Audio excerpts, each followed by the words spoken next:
They say the forest speaks, but what if it calls you by name? In the dead of winter, 1989, deep within the Black Hills of South Dakota, a 74-year-old man named Abner lived alone in a weathered cabin with nothing but his old dog, Rusty, and a lifetime of grief. One night, Rusty disappeared and returned with someone, towering nearly 10 feet tall. The truth is, not every giant creature in the woods is a threat. Some just want to be heard. And somehow, Abner, who'd lost his only son in a mining collapse 16 years earlier, began to understand them through a whistle that matched his son's final call for help. Inspired by wilderness folklore and drawn from real rescue signals used by fire lookouts, this fictional tale invites you into a world where memory and myth collide. In just under 10 minutes, you'll witness how a father finds peace, how a forest remembers the forgotten, and why Bigfoot, if it exists, has never harmed a soul. Even if you don't believe in legendary creatures, this story may still break your heart. A tin box buried in snow, a wounded creature crying out, and a whistle that never gave up. No one else heard it, but the forest did. If you've ever lost someone you never got to say goodbye to, don't skip this film, because sometimes a single watch is all it takes to hear the woods differently forever. The wind had a voice that night. Not a whisper, not a howl. A dry, groaning rasp that scraped down from the Black Hills and swept through the tall ponderosa pines like an old man clearing his throat in his sleep. The air was sharp, metallic, and too still for comfort, like the woods were holding their breath.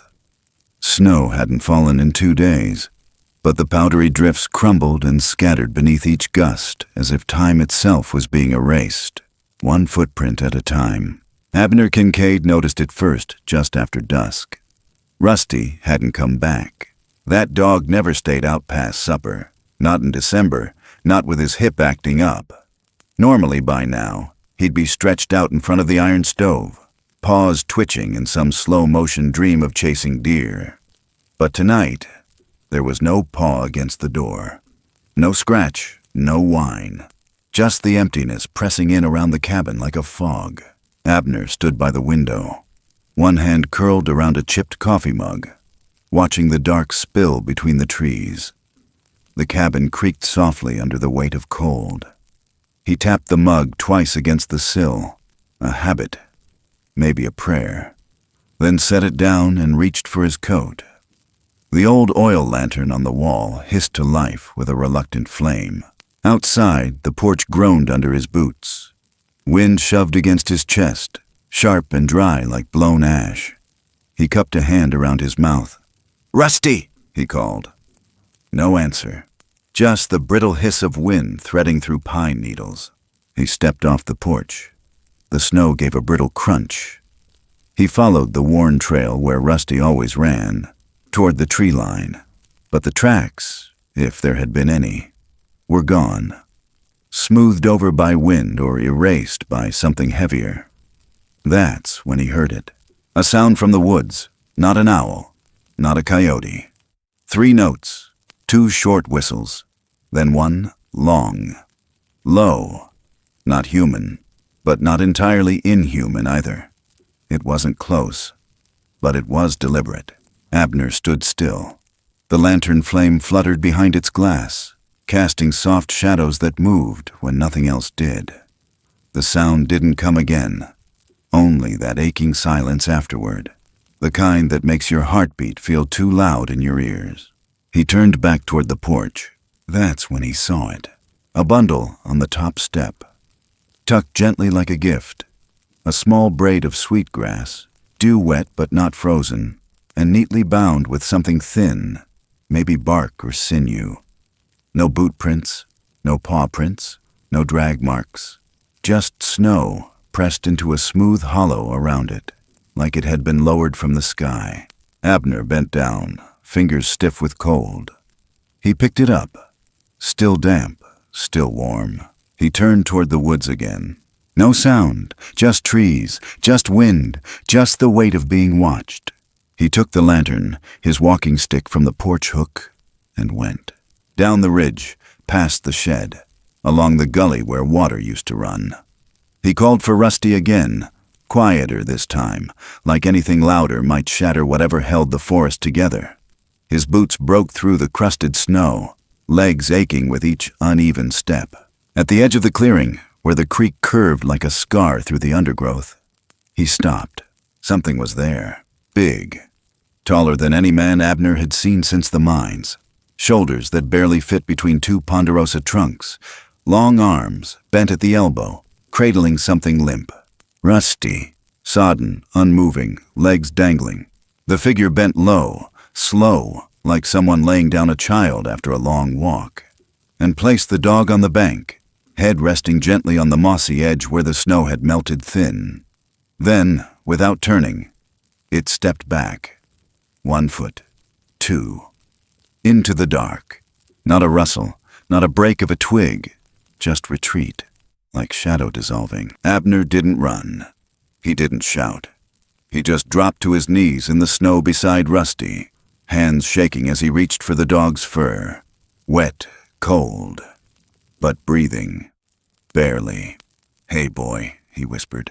Rusty's tail twitched once, and from deep in the woods, low and wide and slow, came a sound that settled into Abner's bones.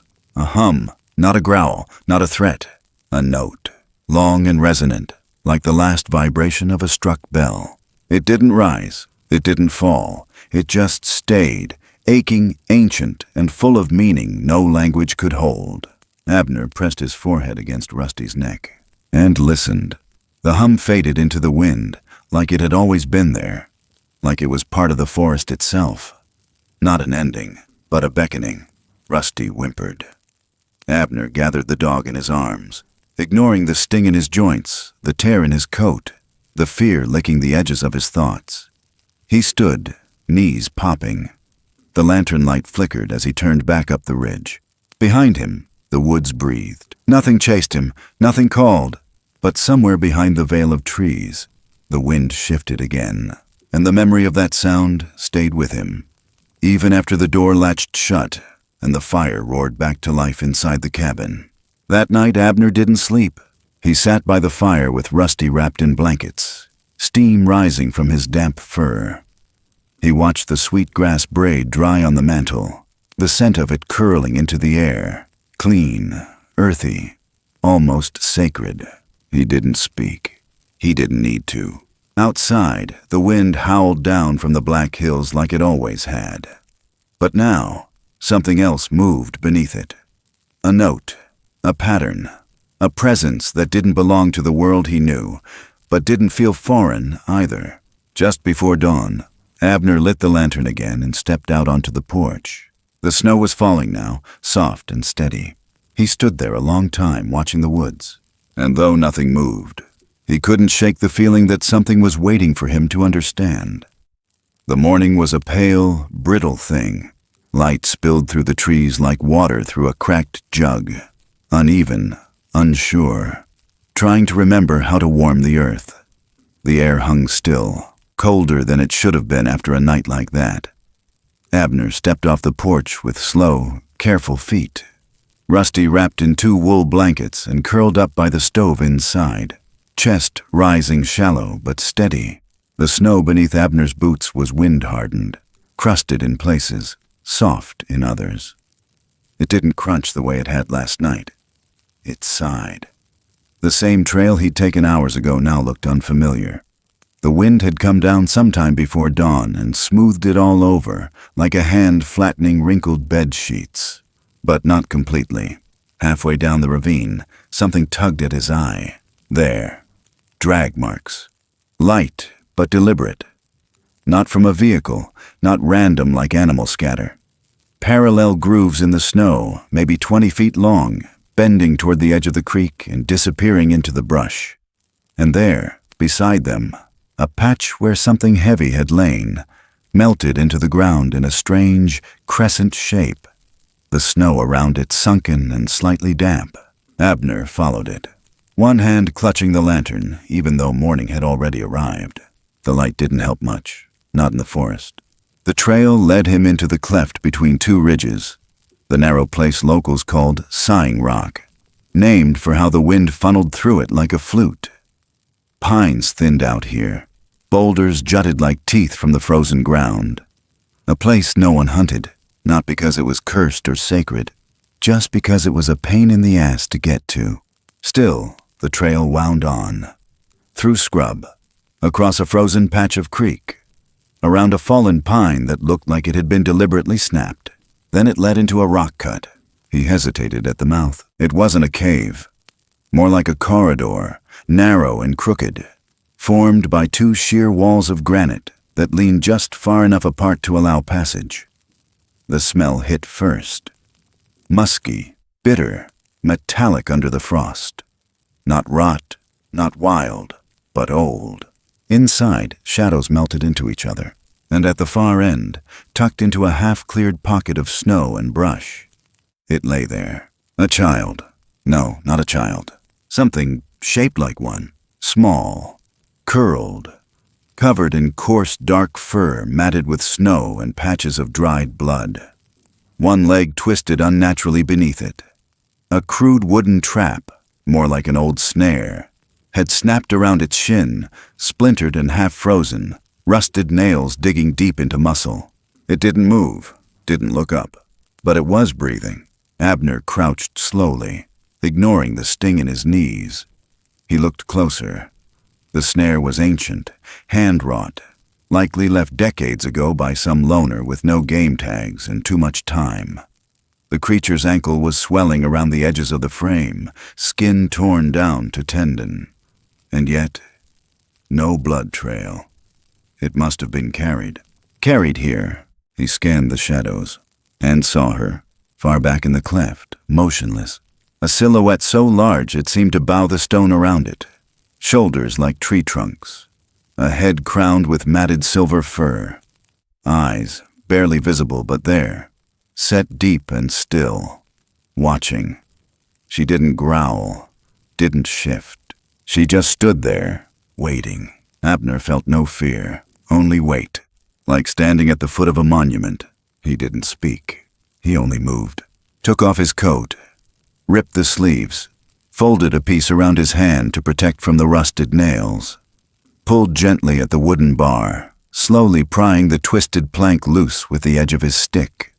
The creature flinched once, a half-hearted struggle, but didn't make a sound. Its breath came in quick, wet puffs. Once the trap clattered off, Abner pulled the coat piece tighter, tucked it beneath the creature's knee, and wrapped the second sleeve around the shin like a soft brace. He used a pine bough to tighten the knot, locking it in place. Still no growl, just that steady, shallow breath.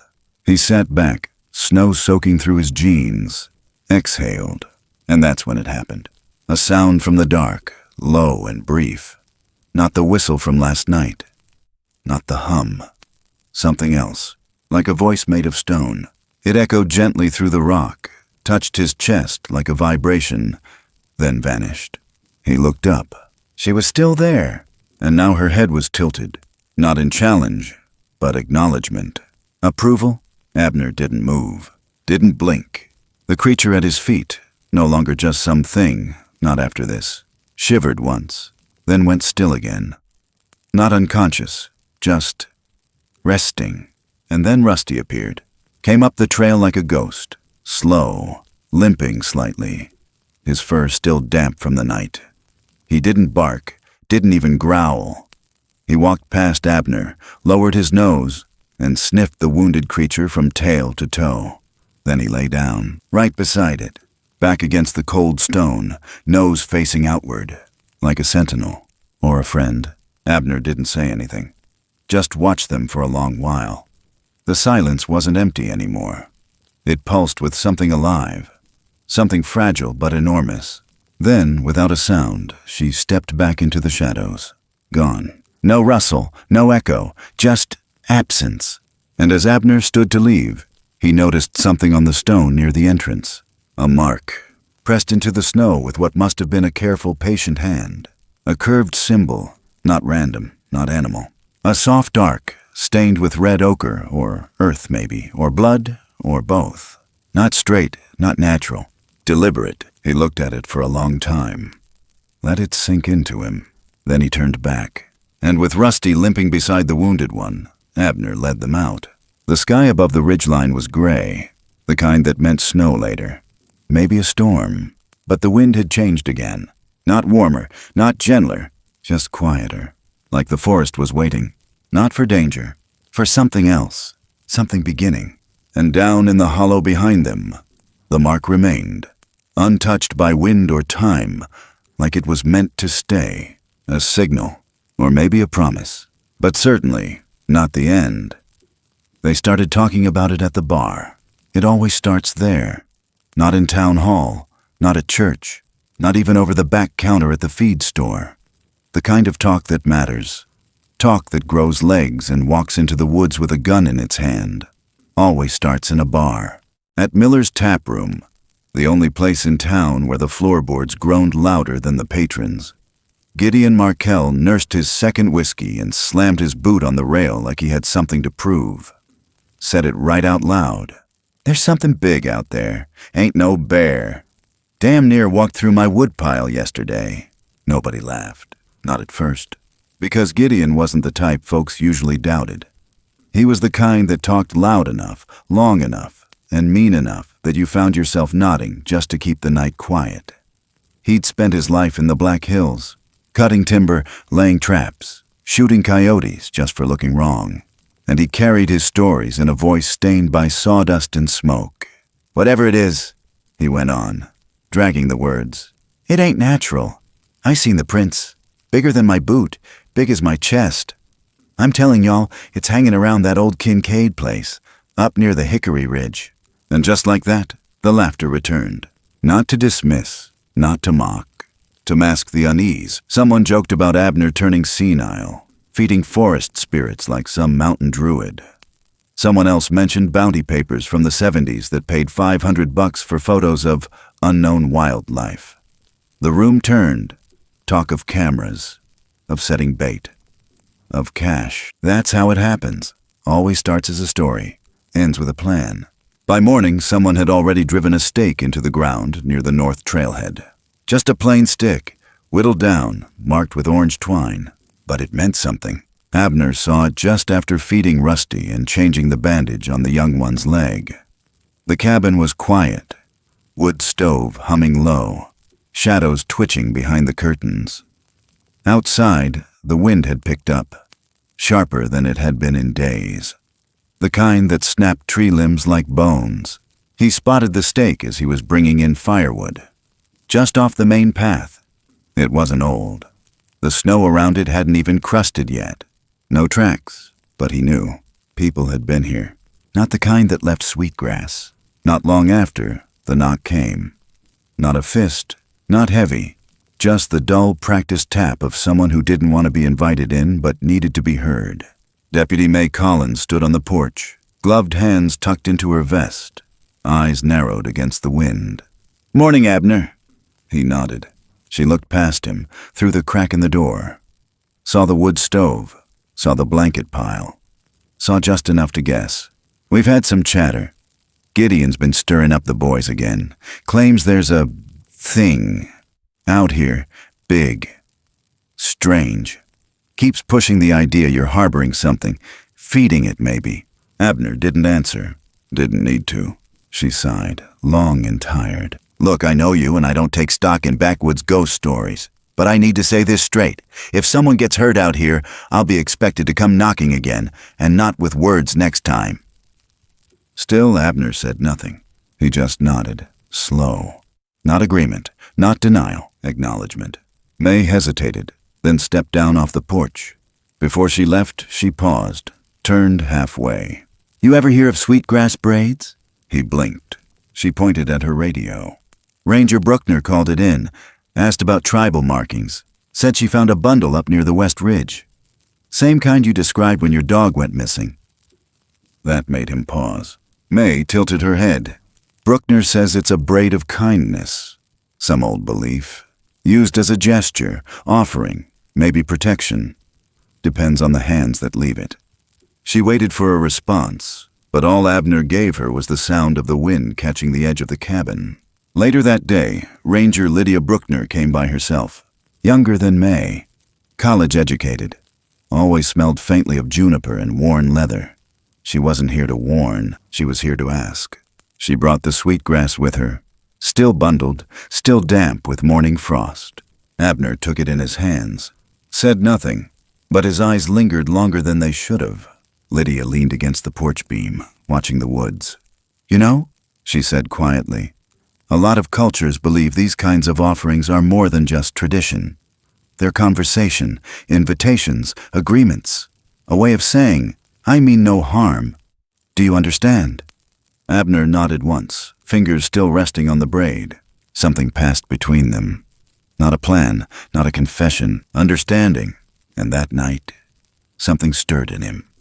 Something long buried. He sat beside the stove, scratching gently behind Rusty's ear, listening to the soft breath of the injured one asleep on a wool blanket nearby. He remembered a sound.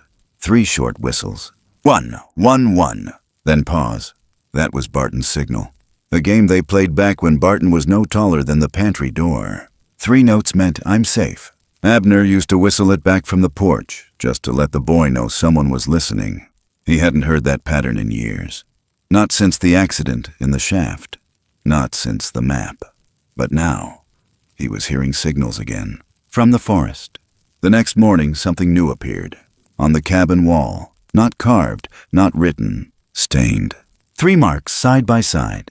First, a short stroke. Second, a longer arc. Third, a small curve, almost like a smile turned upside down. Red, earthy, not paint.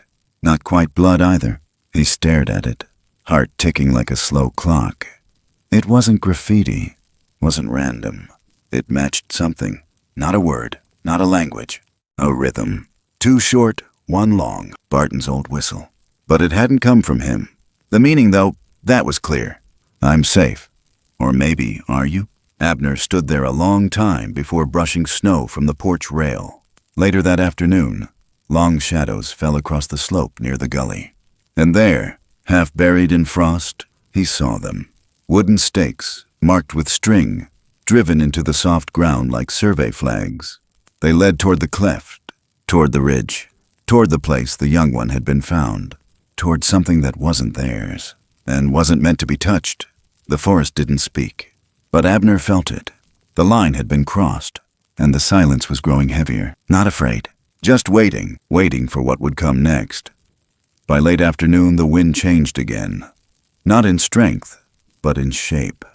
It no longer swept through the hills in long, clean sighs. Now it broke apart, came in pulses, hesitant, like something in the woods was breathing too hard, too fast, and the trees hadn't figured out how to settle around it. Abner noticed it first in the way Rusty stood, head up, ears pitched forward, not barking, not growling, just listening like something familiar had suddenly gone off key. The kind of sound only an animal would notice, a shift in the pitch of the forest's voice. Then the whistles came. Short, short break. Then another. But broken this time. Not clean, not rhythmic. Like someone or something was trying to copy a message it hadn't yet learned how to send. Abner stepped off the porch without a word. Lydia was already halfway down the slope, hand at her belt, eyes sharp. She didn't say anything either. Didn't need to. She'd heard it too. Together they moved down the tree line. Not rushed, just steady. Every few feet, Abner scanned the snow. Rusty stayed just ahead, nose twitching, paws soft on the crusted earth. The wind kept stuttering. Shadows lengthened before they should have. About 200 yards down, past the last stand of spruce, they found the first smear, a drag mark. Not deep, not long, but deliberate. Something, or someone, had been moved. Pulled along the snow at an angle, past a log half rotted with moss, and into the lower ravine. Then came the drops. Small, not fresh. Darker than they should have been against the pale ground. Blood. Not a trail, not a wound leaking with each step. Just one pool, then nothing. Then silence. They kept going. At the far side of the ravine, where the snow got deeper and the trees leaned like old men, Lydia stopped short. She pointed. Abner followed her hand and felt his stomach tighten. A clearing. Small. Torn up. The snow flattened in a circle like something large had fallen, or fought, and been dragged away. And at the center, a half-sprung snare trap. Cable rigged to a fresh-cut stake, meat tied to a rusted hook.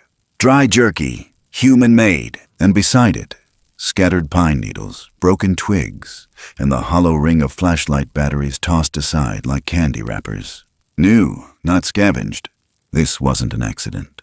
It was bait. Abner's breath came slow, heavy. Lydia crouched beside the snare, pulled the cord, studied the knots. "This is Gideon style," she muttered. "Same rigging he used last season on coyotes, only this time he's aiming bigger." She stood, face hard. "He's trying to trap it." Abner didn't reply. He just turned his gaze to the dark ridge beyond, the one that led toward the deeper woods, the one they weren't supposed to go past. Not after the mark on the wall, not after the sweetgrass, not after that sound. Rusty whimpered once, low, almost ashamed. He stepped around the snare like it burned, then stopped. Ears up again, eyes sharp. And then, far off, barely carried by the wind, came another whistle. Two quick, one long, then a pause, then nothing, but it didn't finish right. The last note faltered, like it was caught. Like something had tried to call out but was cut short. Lydia's breath hitched. Abner took a step forward. That wasn't just a signal. It was a cry. They didn't speak. They just moved.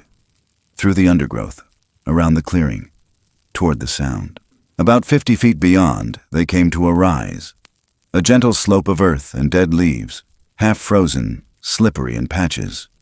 The sky above had dimmed again. Not sunset, just heavy, like clouds thickening from the inside out. Then Abner saw it, a smear of blood on a flat stone, a piece of fur snagged on a branch, the imprint of a small hand in the snow, 4 fingers, no thumb. He knelt. Not a raccoon, not bear, too wide, too human, but not human. He reached into his coat and pulled out a small leather pouch. Inside, nestled with cedar bark, was a braid of sweetgrass, carefully bound. He lit it with his matchbook. The flame caught slow, then pulsed. Smoke curled up, gray-blue and fragrant. It didn't rise fast. It swirled, hung in the air like a breath waiting to be answered. He placed it at the edge of the smear. Let it burn. Didn't say a word, just left it there. Lydia stood behind him, hands clenched. She looked like she wanted to scream, to tear something down, but she didn't. She just closed her eyes and waited. The forest didn't move. No branches snapped. No eyes blinked in the dark. But the silence began to feel like a weight. And somewhere in the distance, low and broken, came the sound again. This time it didn't whistle. It choked. It tried and failed. Not from weakness, from interruption. It was still alive. But not alone and not safe. Abner stood. His jaw clenched. Then he turned toward the deeper trail, toward the place no one went, toward the line that had already been crossed. He didn't wait for Lydia to follow. He knew she would. Because some things, once heard, cannot be unheard. And some bonds, once formed, refuse to break, even if the world around them starts to. The sky above the hills rumbled once. No thunder, just the groan of cold pressing against the ridges. And far beyond the timberline, something shifted in the snow. Something old, something watching and waiting to be found. He didn't tell Lydia where he was going, didn't have to. By then, the sky had soured. That dense yellow-gray kind of overcast that made the pines look flatter than they were. Wind blew in wrong directions. Animals stopped moving. Even the ravens went quiet. Abner took the high ridge path behind the cabin, the one most folks forgot existed, the one he hadn't walked in nearly 20 years. Not since Barton's body had been brought down from the mine. He didn't look back, didn't pause when Rusty limped to catch up. The forest felt like a cathedral, hollowed out and holding its breath. Snow had turned glassy from the cold snap overnight, and each step made a brittle snap underfoot, like he was walking on old bones. And somewhere in his chest, something deeper had begun to ache. Not just worry, memory, the kind that never asked permission to return. He reached the limestone shelf by mid-afternoon, the one that jutted out over the western gorge like a lip. Trees thinned there. Wind shifted to a whine. The entrance was exactly where he remembered, tucked behind a split boulder, masked by snow-heavy cedar limbs, half frozen over but still wide enough for a man to slide through sideways. It wasn't a cave. It was older than that. A split in the mountain, narrow at first, then breathing wide as you stepped in. He ducked through with the lantern held low and his other hand brushing the stone beside him. The air inside was bitter, wet, and quiet. He moved carefully, stepping over frost-choked roots and slick patches of moss. The walls closed around him like a throat, and then opened again into a chamber so silent it swallowed the sound of his breath. There, across the far wall, etched into the damp stone, not carved but pressed, he saw them. 3 hand-shaped marks, wide, flattened, spread at the fingers like something ancient had pushed its weight into the rock and left memory behind. Stained, dark, and unmistakably arranged. First short, then longer, then short again. The same rhythm, the same call Barton used, only these weren't human hands. Abner stepped closer, raised the lantern, and beneath those marks, almost hidden in shadow, was something else. A tin box, worn, warped, rusted to the point of fragility, wrapped in the remains of an old wool scarf. Familiar. He didn't even have to touch it to know. He knelt, heart hammering. Careful fingers brushed frost away. The wool was green once, now faded to the color of old pine bark. A stitch still clung to one corner. Red thread, Barton's favorite. He unwrapped it and found the box sealed with a scrap of copper wire. He unwound it slowly. The lid opened with a soft creak. Inside, dry, impossibly dry, was a folded page and a map, the kind drawn by hand. He opened it. Shakily, there was a red circle, a mark in the lower ravine, right where the shaft had collapsed. A note beside it, scribbled in Barton's chicken scratch hand. "If I don't make it, try the signal. 2 short, 1 long." Abner stared at it, mouth dry, stomach gone cold. He remembered the collapse, the frantic digging, the silence after. He remembered screaming down into the darkness, blaming the fault line, blaming the dynamite, blaming himself. But never once did he think that Barton had waited, that Barton had called, that someone or something might have heard him. His throat closed. He didn't speak. Couldn't. Just sat there, the lantern glow casting long shadows across the wall. And then a shape moved behind him. No noise, just presence. He turned slowly and saw her, the matriarch, standing at the edge of the stone light. Massive. Still, her head dipped forward just once. Not in threat, in recognition. She stepped forward, gently, like something holy, and placed something down between them. Another braid, fresh, still glistening from snowmelt, and with it an exhale, deep, chest-borne, vibrating, a note, so low it trembled in the marrow. He couldn't tell if it was grief, or understanding, or both. The sound filled the chamber, not long, not loud, just true, and then it faded. She turned, began to step back into the dark, and in that moment, Gideon lunged from the other side of the boulder, fast, silent, a cable trap in one hand, and the braid, her braid, ripped from the stone. The matriarch froze, not from fear, but from insult. Gideon swore, dragging the cable toward the entrance, snapping a second trap into place just outside the rock mouth. He didn't see Abner, didn't know what he'd done, didn't care, until the ground shuddered beneath him, and from deep in the walls, a sound, not a growl, not an echo, a pulse, like stone remembering its anger. The matriarch stepped fully into the light, face unreadable, but her breath came short now, not heavy. Wounded, Abner shouted then, not a word, just a noise, just to stop Gideon from doing more. He dropped the cable, but it was too late. The braid was crushed, the snare was set, and the air inside the cave had changed, like something ancient had just been broken. The matriarch backed away, not in fear, but in mourning, and without another sound, she vanished down the far tunnel, leaving the braid in pieces and the old tin box still clutched in Abner's shaking hands. And as Gideon scrambled back out into the snow, boots slipping on frost, the wind outside screamed, not like a storm, like warning. And the cave, now empty, echoed with silence that wasn't natural.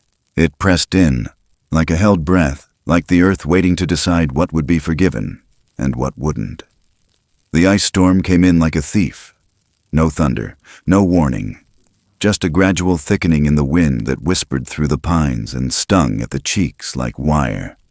It had the kind of bite that cracked lips and turned the breath white as steam, then stole the color out of the trees until everything looked washed in silver.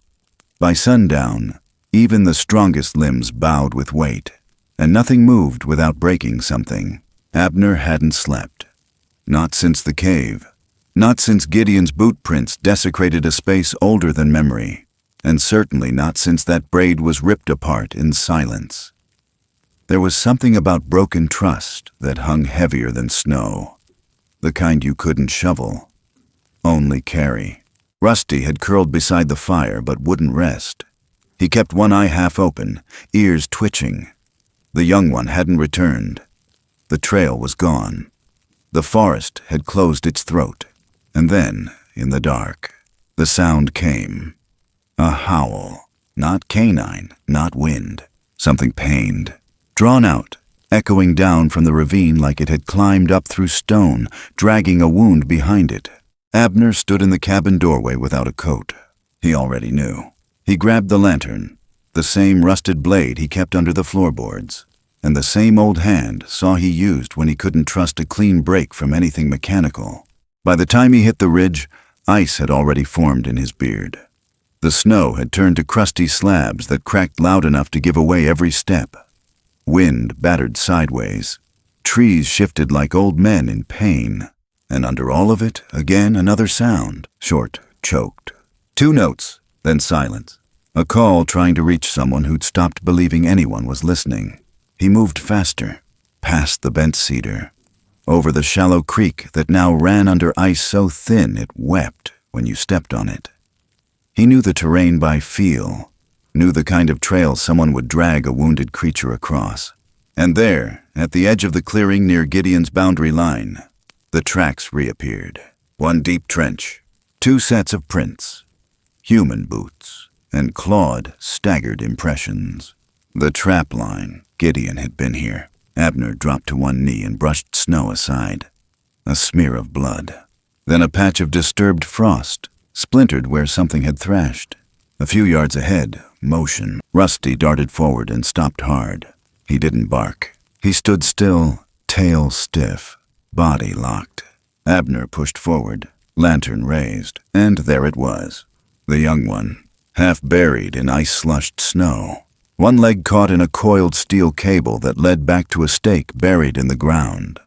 The trap had sprung tight around its ankle, fur matted with blood. Mouth open, teeth bared, not in threat, but in pain. It wasn't growling. It was crying. A sound so low it didn't echo. It sank. Abner dropped beside it, knees hitting hard snow. He set the lantern down, pulled the saw free from his belt. "It's okay," he muttered, not knowing if it mattered. The creature flinched when the blade came close. But it didn't fight. It was too far gone. Abner sawed through the first loop. Steel shivered. The trap groaned. The young one gasped, sharp, guttural. Rusty lay beside it now, curled tight against the creature's back, shielding its side from the wind like it was instinct or loyalty. Abner finished the cut, peeled back the cable. Blood pulsed, dark, slow. He tore open his coat, ripped the inside lining, twisted the fabric into a makeshift pad. He wrapped it tight. "Not on the outside. Stay with me," he whispered, though he wasn't sure who he was talking to anymore. Then, without thinking, he raised his hand, pressed his fingers to the snow, and tapped.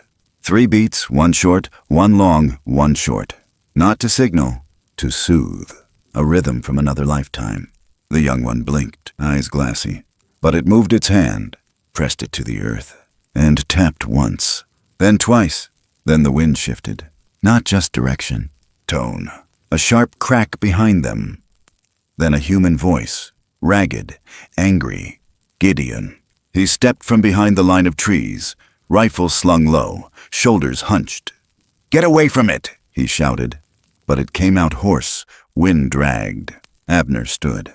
Didn't answer. Didn't move. "You don't know what that thing is." "I do," Abner said. Calm. Gideon raised the rifle. But the ground gave first, a deep crunch, then collapse. The snow had been hollow, a sink beneath the ice. Gideon slipped. One boot catching nothing, the other sliding on a frost. He went down hard. Body twisted. Skull smacked the root of a frozen stump. Then silence. Abner stepped forward, peering over the edge. Gideon was half buried, unmoving. The wind howled, not in anger, in warning. The trees above groaned, limbs cracking under pressure. One hung over them, thick with ice, heavy as stone. Abner reached for the rope on his belt. He knotted it around his hand, crawled toward Gideon. "Damn you," he muttered, sliding down into the hole. The man was out cold, blood at his temple. Abner grunted, pulled his arms under Gideon's chest, strained. He couldn't lift him. Not alone. Not in time. Then, movement. Behind him, a shape in the dark. Massive. Silent. The matriarch. She didn't roar, didn't lunge. She stepped beside him, placed one hand gently on his shoulder, the other beneath Gideon's ribs. Together they lifted. Together they carried. The earth trembled behind them. A sound like thunder, but only trees giving up. The branch fell, right where they'd been, and shattered the ice like a gunshot. All 3 collapsed onto the ridge above. Abner rolled over, gasping. The matriarch stood again, her breath visible, her eyes on the young one, who was now trying to crawl toward her. She stepped forward, then paused, looked back once, not at the trap, not at Gideon, at Abner, and her head dipped again. Not a bow, a thank you. Then she scooped the young one into her arms, cradling it against her chest, and vanished into the trees. The wind died, just like that. Abner looked at Gideon, still breathing, still small, still human. He didn't speak, didn't move, just stared up at the gray sky while the ice began to melt around him. And far off in the woods, low and long, came one single sound. Not a cry, not a song, just acknowledgement that this time someone had listened, and the forest would remember it. By morning the storm had broken its fever. The sun rose low and unsure, a thin gold smear behind gauzy clouds, but it was enough. Enough to melt the edge off the cold, enough to pull steam from the snow in gentle whirls, like the forest was breathing again. Not fast, not loud, just still alive. Abner stood at the edge of the clearing, coat unbuttoned, breath visible, gaze fixed on the ridge. The snare was gone. The blood had dried dark on the ice, but wasn't fresh anymore. The matriarch had taken the young one into the pines just before dawn. No one had seen her since, but something had shifted. The air felt lighter somehow, less like a secret being kept, more like a vow remembered. And along the outer edge of Gideon's trapping ground, something had appeared overnight. Not a fence, not a threat, a boundary. The rocks had been placed one by one, half buried in the slush. Flat river stones, arranged in the shape of a wide V that opened toward the creek. No signs, no rope, just stone, each one placed with purpose. None of them native to this slope. Abner stared at them a long time. It wasn't human hands that had done it, not this time. By mid-morning, Deputy May Collins arrived with Sheriff Lang. The sheriff stayed back near the tree line, boots sunk deep, arms crossed under his thick wool coat. He said nothing, just watched. May walked up to Abner, her clipboard tucked against her hip, eyes hard but not unkind. "We found 2 more of those traps, same design. One up near the red pine split, the other along the switchback where Gideon's boys unload. Cable's been cut, bait's still there. Abner didn't answer, just nodded once slow. She exhaled. Lang's shutting the whole sector down. Temporary ban on logging and trapping from Frostline Creek to the Sighing Rock Trailhead. Emergency wildlife habitat designation effective immediately. Another beat passed. May glanced over at the stones. Silent habitat zone, she said softly. That's what Lydia's calling it in her report. Left out the sweetgrass, left out the braid, left out the footprints she knows weren't yours. Another silence. She's not dumb, just careful. Still, Abner said nothing. But something in his face eased, barely. May tapped her pen twice against the clipboard. You know this isn't over, right? You know Gideon's not going to stay quiet forever. I know, Abner said, voice gravel-worn. May looked out toward the edge of the trees. And if something happens again? Abner turned, eyes following hers. I'll be here. She nodded once, stepped back, and walked toward Lang, who was already climbing back into the truck. The engine coughed to life, then faded down the hill. By the time their taillights vanished, Abner was already walking back toward the cabin. Rusty waited on the porch, tail thumping once, then settling. The fire was low inside, but steady. Coals glowing orange, a gentle heat seeping up through the floorboards. Abner set the tin box down on the table beside the braid he'd been saving, the one the matriarch left back when this all began. He hadn't burned it. Couldn't. Not after what he'd seen. Not after Barton's map. The box sat quiet, still wrapped in the faded green scarf. Its weight felt different now, not heavy with grief, but anchored with something else, meaning. He carried it with him as he walked out behind the cabin, past the woodshed, past the old hickory split stump, toward the hill beyond the waterline. A spot no one visited much, too steep for a garden, too close to the edge for livestock. But Barton used to sit there, back when his legs still worked right, back when he still believed in constellations and ghosts and tree knots shaped like hearts. Abner knelt at the top of the slope. The snow had softened here. Meltwater glistened along the roots. He gathered stones, not many, just enough to build something quiet. A cairn, shoulder high, round and wide. The kind that didn't ask to be noticed but couldn't be mistaken for anything else. He placed the tin box in the center, then covered it slowly. Each rock laid with both hands, no rush, no words, just care. And when the last stone was placed, he stood back, brushed his palms against his jeans, and looked up. No wind, no sound, only the soft groan of the woods settling into peace. Behind him, the trees didn't move, but he felt them, watching, not in warning, in witness, later that afternoon. Just as the sun dipped behind the tree line and threw long gold bands across the frozen creek, Gideon came, on foot, alone. No rifle, no traps. Just a limp and a shadow under his eye that hadn't been there before. He didn't speak at first, just stood at the edge of the clearing, staring at the cairn. Then he knelt, pulled something from his coat, a bundle, not big, wrapped in raw linen. He unwrapped it carefully and held it up with both hands. A braid, sweetgrass, fresh, clean. Not from this side of the hill. Abner watched from the porch, said nothing. Gideon laid the braid at the foot of the stone mound, placed his hand on the lowest rock, and closed his eyes. No prayer, no confession, just a moment. Then he stood, nodded once toward Abner, barely, and left the way he came. No footsteps behind him, only melting snow. That night, the cabin stayed warm later than usual. Rusty snored by the hearth, belly twitching in some long-forgotten dream. The sweet grass by the window sill stirred once in a breeze that never reached the glass. And around midnight, when Abner stepped outside to check the lantern, he paused. At the edge of the trees, just barely visible where moonlight slipped through the branches, movement. A shape, small, the young one.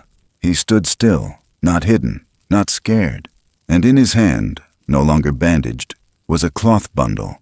He knelt, placed it gently on the snow, and stepped back, then turned, and disappeared into the dark. Abner crossed the yard without speaking, picked up the bundle. It was wrapped in the same green scarf. Faded, familiar.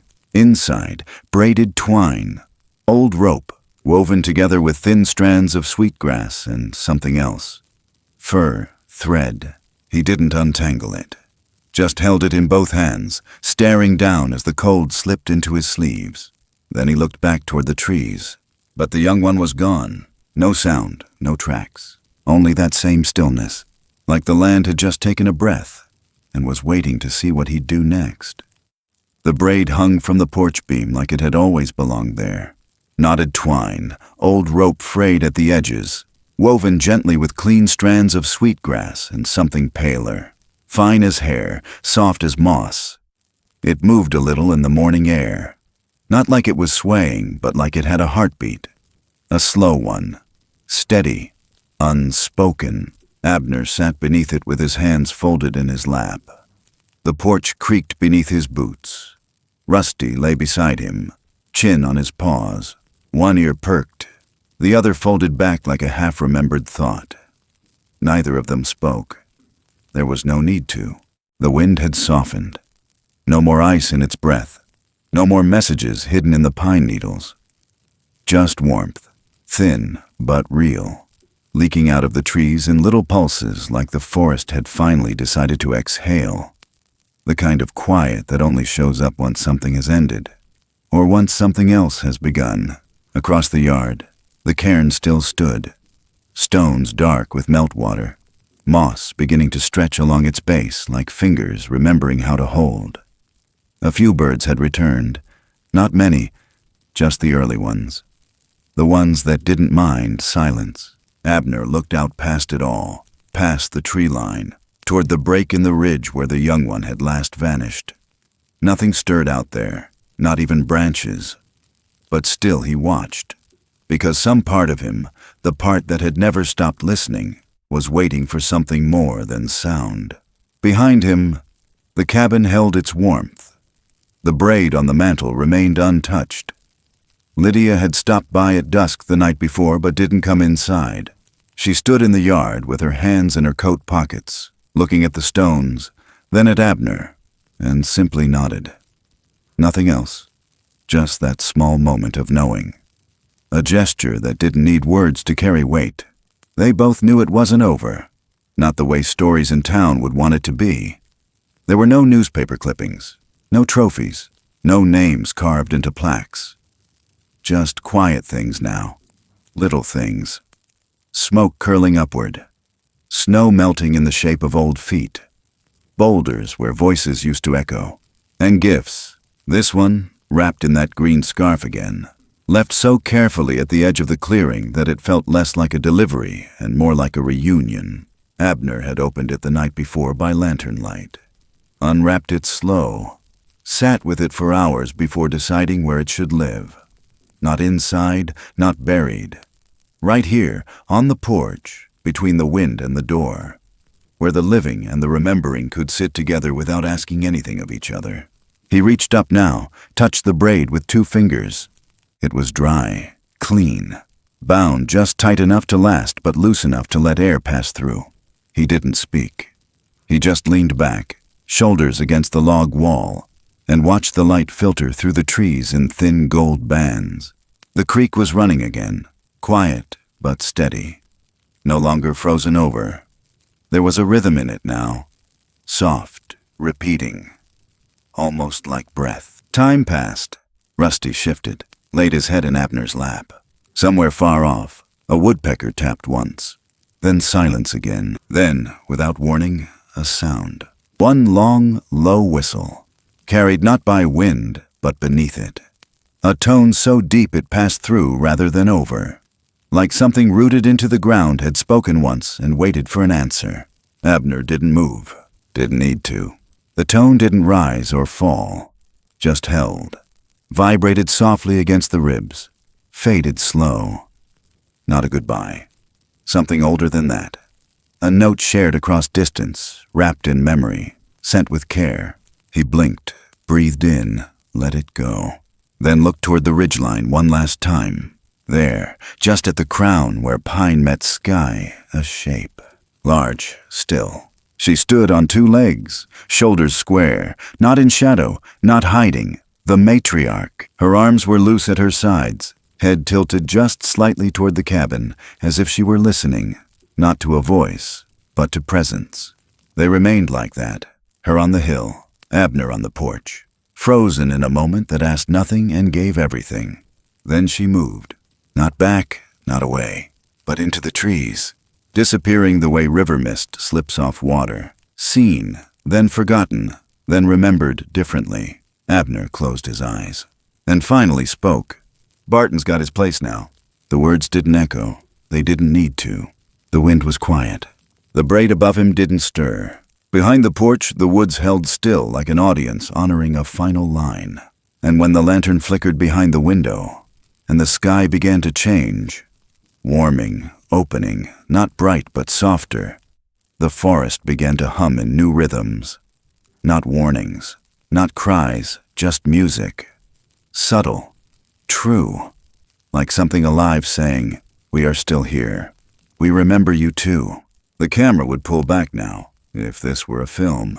Past the porch, past the dog, past the man sitting quietly with the shape of peace on his face. It would rise slowly, above the cairn, above the cabin, above the last sweetgrass swaying by the windowsill, and higher still, over the trees of the Black Hills, now marked with river stones and breath and memory, until you saw the land for what it truly was. Not wilderness, not mystery, just a place where some things were taken, some things were returned, and some things, despite all odds, were kept safe. In the stillness that follows every storm, we discover that our truest strength lies not in conquest or in the silencing of fear, but in the tender courage to listen and to care.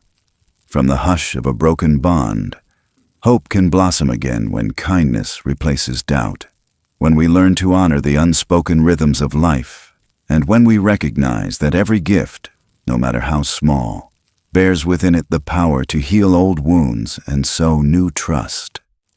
In the gentle exchange between giving and receiving, we find the heartbeat of compassion, reminding us that empathy is not a weakness but the most profound force that unites us all, human to human, human to the world around us. When we choose to carry one another's burdens, to soften our footsteps so that the earth herself might rest in peace, we become guardians of the fragile beauty that binds every living soul. May we always remember that the deepest connections smile in silence, that forgiveness can light the darkest path, and that gratitude transforms what we see into more than what we deserve. Thank you for sharing this journey. Your presence here honors the very spirit of understanding and solidarity we strive to celebrate. If this story moved you, please leave your thoughts in the comments below. Hit subscribe, and join us again for more tales that speak to the heart and soul of our shared humanity.